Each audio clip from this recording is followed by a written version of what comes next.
ever have that feeling like you're being dunked in the water only to get up for air and you're just like, you get a breath of air and you're dunked again? What is the key word? What is something you can do right now, right today?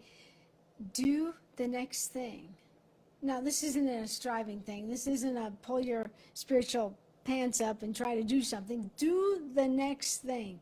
I learned this wonderful truth in the midst of walking with Dave. And it was I learned it from a book from Elizabeth Elliot. Do the next thing. Isn't this interesting? It was an old legend, do the next thing, that was inscribed in a parsonage in England, somewhere on the seacoast. A Saxon legend that said, do the next thing. I know in the midst of walking with Dave, walking through the ups and the downs, walking through the trials, trying to find a jigsaw piece to fit what's missing, that phrase came up during that time, do the next thing. And it is just like, it helped me. It helped me make sense amidst the madness. It helped me go through the next day of wondering what's going to happen.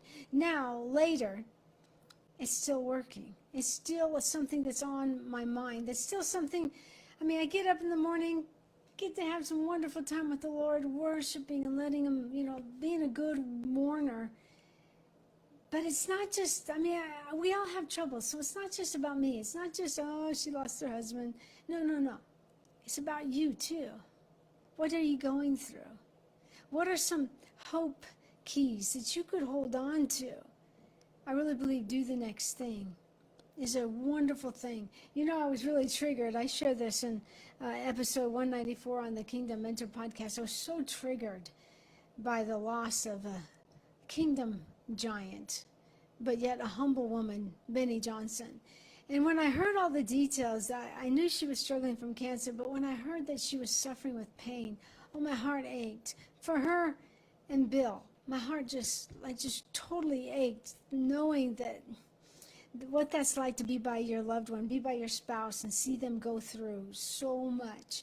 I know I can think back to October 3rd, 2021, when Dave got burned by third-degree burns, over 30% of his body, and I was his nurse. I wish I would have had the word do the next thing then, because for 2 weeks in the beginning, I was just lost. Lost my identity. Sometimes pain and trauma can come so quick, and the number one thing that the enemy wants to do is wipe out your identity, wipe out really who you are. Well, I was like that for 2 weeks. I had to go back to the basics of what is triggering me amidst this trauma. And then back then, I didn't use the phrase do the next thing, but one of the next things I did was dig in the word, remind myself of who I am. So that's key number one for you. In the midst of doing the next thing, it might be just reminding yourself, who am I? You're a child of God.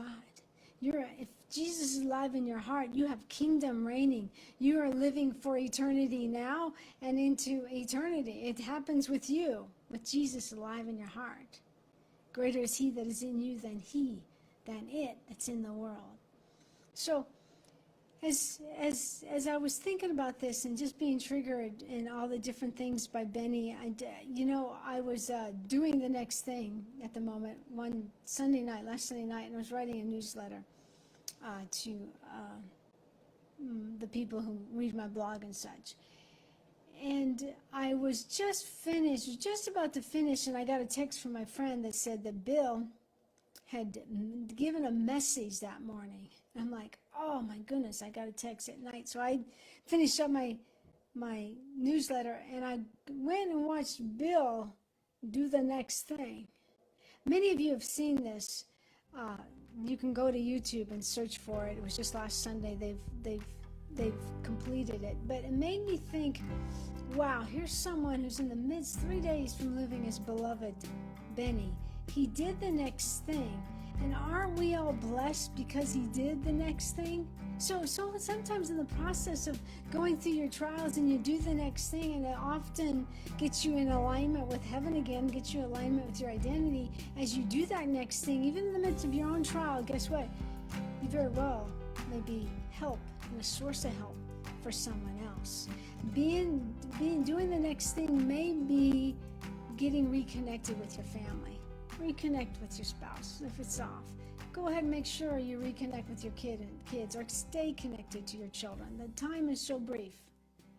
Mine's